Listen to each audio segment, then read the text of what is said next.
guest today is Shawn Wildermuth. Shawn, how are you doing? I'm great. Glad to be here in Chicago. Me too. It's not as windy as they told me it would be. It is a windy city. Stick around a few They've days. It'll told get me windier. it's going to be very windy.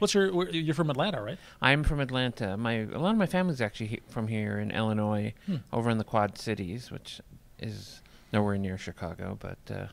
are there 4 cities in the Quad Cities? Is that why there's it's called? actually 5 cities. What are they? Sometimes it's called Quint Cities, but it's Moline, East Moline, so you get 2 Molines, Rock Island, and Davenport. So one of those is in Iowa. One of those is in Iowa, Got it. correct. Okay. Right on the river. You're not spending much time in Atlanta these days, are you? No, but that's hopefully going to finally change. Me and my wife, Risa, bought a house, and we decided we'd like to live in one place. So after the road trip's over, we're going to settle in a little. Let's talk about the road trip. What is it? So the HelloWorld road trip is 25 cities and in a handful of countries, but mostly North America. We're going around and interviewing a tech star in each city about how they got started. The HelloWorld podcast, which I've been doing for about 3 years, I guess. Mm-hmm. I'm always interested in, sort of that first computer, that first job, that first code experience, and seeing how different people got started. I think a lot of people, especially when they see speakers or authors or MVPs, those sorts of people, they think they sort of came out of the womb as as someone who was confident and knew their technology of choice, whatever they were interested in. Definitely and it's nice. not true of me. I'll tell that story later. You will. In fact, we're interviewing you in about an hour. And I'll give you a little preview. I started relatively late in life in this career. Nice. Yeah, we've had. It's interesting the mix. Some people have the sort of traditional first computer, and then they go to college, and then they leave college and get their job, and then we have some people who, spent 10 years in a rock band and then became a technologist or fighter pilots or whatever it is. And to sort of the stories of struggle to me are most interesting. It was Rick Stroll in the rock band. It was Rick. I heard that. It was Rick. Story. Yeah, I think he still wants to be a rock star, but well, punk rock star. Now he's a developer rock star, I think. He is, or at least a windsurfer. Yeah, so it's me and my wife got married a little over 2 years ago, and the plan was to sell everything we own and to spend a year on the road because I do Pluralsight videos and some remote consulting. I can work pretty much everywhere. So we spent a year traveling around the world, which was awesome. And our plan was when we got home, we were going to do this tour of the U.S. to make sure everyone know that I was still around. And as an excuse to you were going to do that podcasts. a year ago. Yeah, that was supposed to be last June that we were going to start it. But we were in Thailand, and I broke my shoulder really bad. Oh, man. It actually happened 1 year and 1 day into the trip, and we had originally planned to be on the road for 1 year, so I took it as sort of a sign it was time to go home. So we went home, postponed this until the winter, and we started in February. We did 5 weeks in February of sort of the first half, most of the West Coast and South, while the weather was still bad. Right. And then we came back and we did most of the East Coast up into Canada, and now we're in the Midwest. How many times have you been home during that time? Only once. We went home for 5 weeks in the middle of it. So we've now been on the road, this second piece of it, for about 5.5 weeks.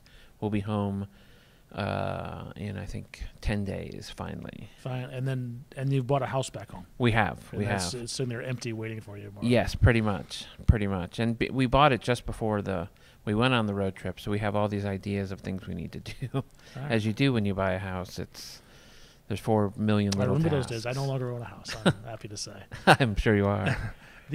So along the way, you're not just traveling, you're talking with technologists and finding out about what they're doing. What are you guys talking about? As we're traveling around, the events we're doing in each city are half a live podcast, like we're going to do with you tonight, and that's where we're getting somebody's story.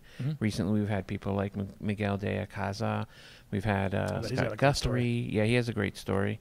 John Peterson, lots of great people, and we're really interested in that part of the story. And sort of the second half of the night is talking about ASP.NET Core, which I've been involved in for about a year, and I've got a Pluralsight course on it. And so you're going to give a technical presentation then in the second half. Okay. Yeah.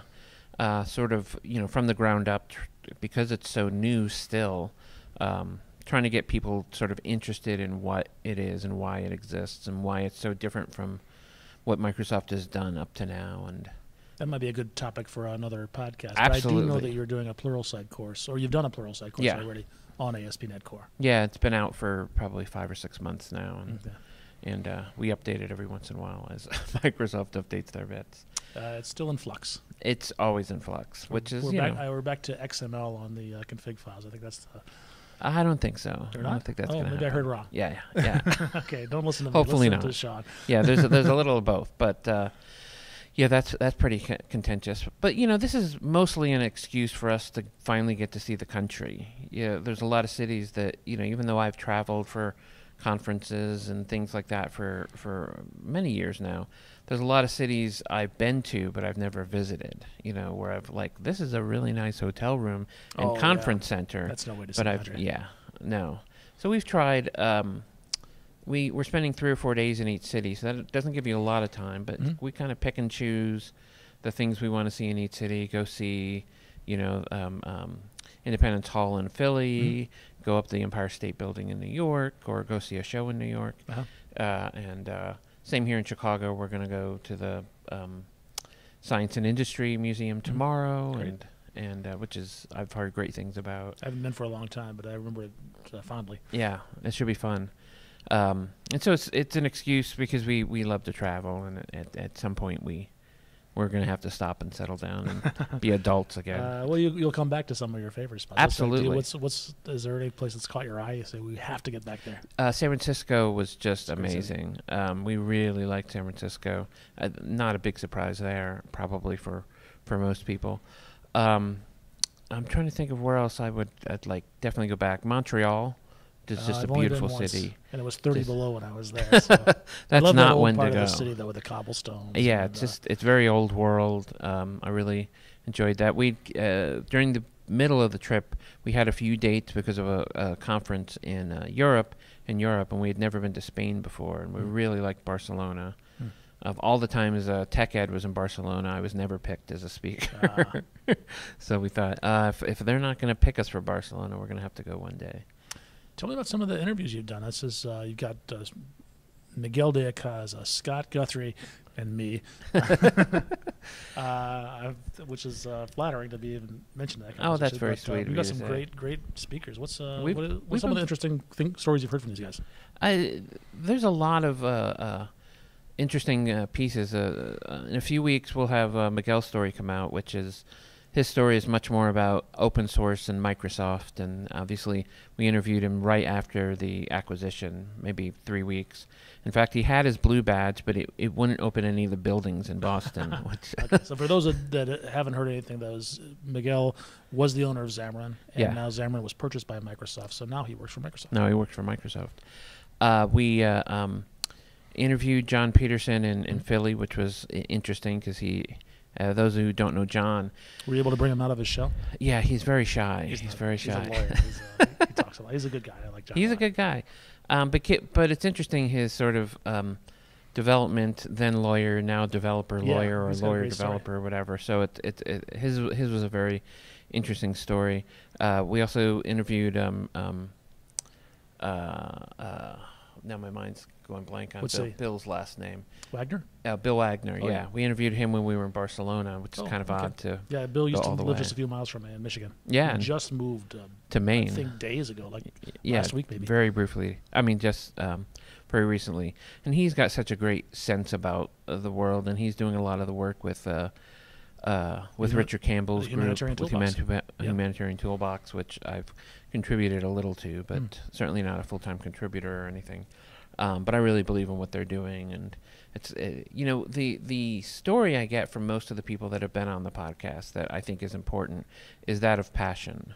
Yeah. Now, a lot of people, some of the people started with sort of the typical high school, college, first job experience, but they were excited about it. So many of them did work while they were in high school and college even. Or you have some people that came straight out of high school or started their own business when they were 15 and did it. And then you have sort of the people that had ideas about other things they wanted to do first, and then they fell into into software development. The first episode we did on the road, Jim Woolley, he got his degrees in music education. I did not know that. And he did he can play church organ more amazingly it takes hands and feet, which I didn't know at the time, than anyone I know, and he'll be embarrassed for me to mention how good of a Guitar Hero player he is, but it's pretty crazy. There's quite a few musicians. Carl Franklin is a very good guitarist. Great guitarist. I don't know if you know Mike Amundsen. He was a music major. In I didn't know that. Well. Yeah, I didn't know that. Really nice guy. And just kind of got into this career. Yeah. A lot of people, sort of touched it or sort of liked it, but had this other, Jim's story is interesting because he realized that there were all these things that weren't about teaching that he had to do to be a music teacher. And that sort of went, okay, maybe I'll do this other passion I have. And interesting.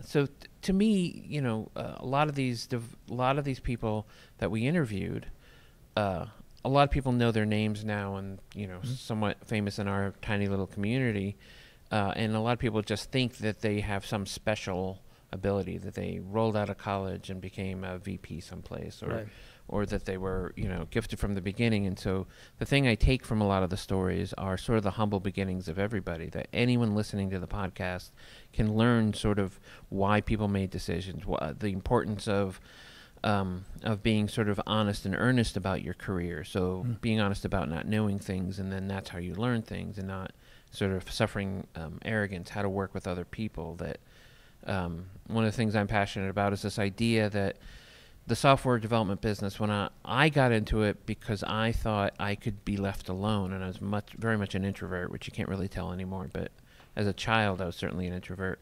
And so I thought it was this very solitary me and the computer sort of thing. But the reality is I think 60 or 70% of the work is dealing with people. Actually writing down code and all that. It depends on what your role is, but you'll definitely do better if you can talk to people, if you can communicate. Absolutely. I think everyone at some point has to gather requirements or validate ideas, or even just go through UX testing or whatever the thing is that is going to touch your part, and that almost always involves people, because that's who we're writing software for the most part, except if you're an IoT developer. Then you can go sit with your BlackBerry in a room, your Raspberry Pi in a room, and do what you need to do. I like what you said about the humility that it takes to admit what you don't know and to ask questions. And I think I've been in part of this community a long time, going to conferences and speaking conferences, and I've always been struck by how open the speakers are to sticking around, answering questions. It's rare that you'll find somebody that just wants to come in, give a talk, and rush off and doesn't have time for the audience afterwards. Absolutely. It's extremely rare. Yeah, absolutely. There was a point in my career when I started working with the Development Mentor, who was big in training at the time. And I had to make this choice because I was sort of the bright guy in the company in Boston where I was living at the time.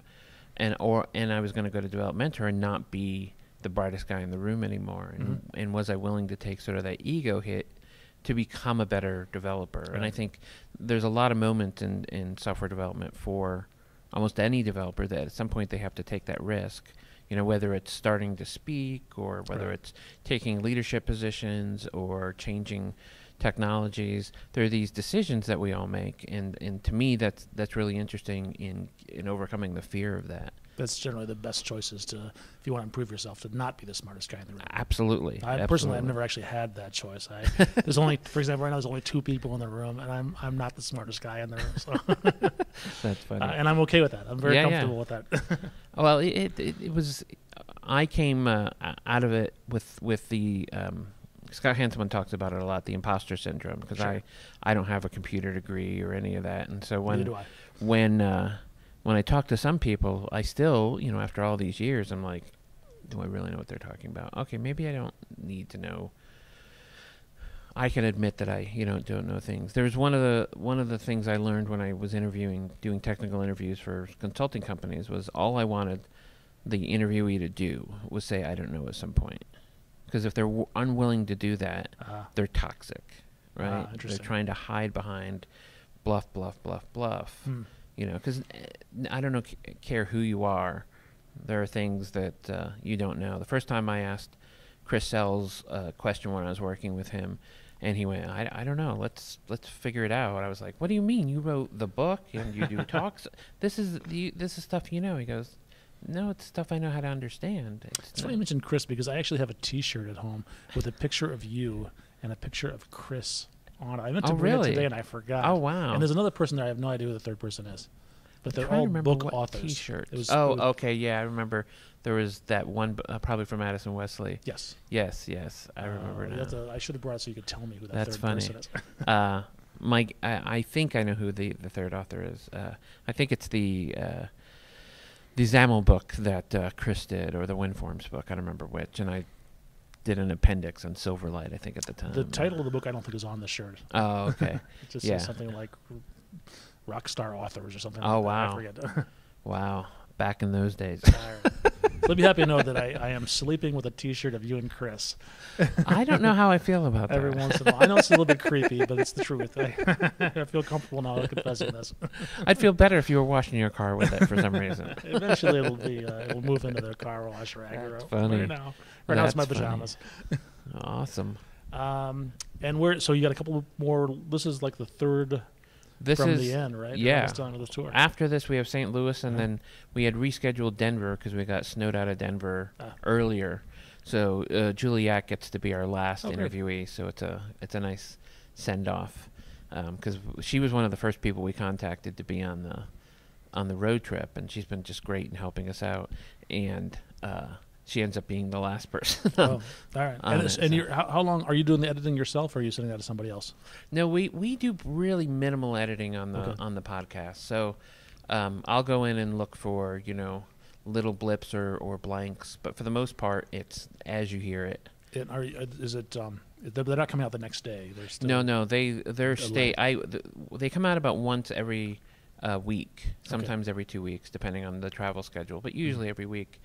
And we're probably 6 shows behind. So the one that released today was the one we did in not released today, but this week was the one we did in D.C. All right. Who was that? That was G. Andrew Duffy.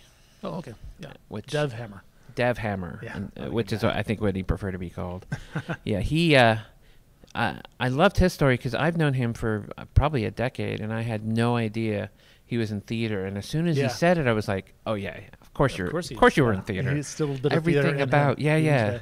Now, as soon as he said it, it like oh okay, yeah. All those archetypes just fell into place, and now I can see it all. Excellent. So this we'll record one. You and I will record one today, and we'd expect about 6 weeks from now. About 6 weeks. It'll get to the public. Yeah, that's because one of the interesting things we're trying to do with the podcast is we're only doing 100 episodes. And where are you now? We released 69 this week, so we're heading down. By the time we finish the road trip, we'll have about 78 in the can, and the last episode will be an episode that was recorded in Vancouver, where Richard Campbell asked me all those questions I've asked everyone else 99 times. You've already got a time capsule of episode 100 ready to go. So we had a little flub in Vancouver, so we decided Richard Campbell is such a good interviewer. I'll agree. Yeah, having him interview me was just perfect. So we're going to end it with my story and put a cap on it because at some point. And then maybe another podcast after.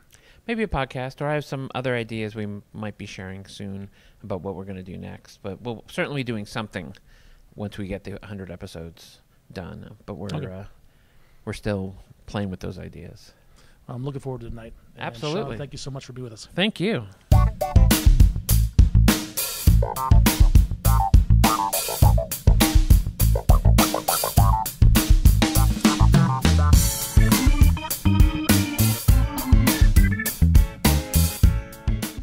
Technology friends are people that can give you pointers.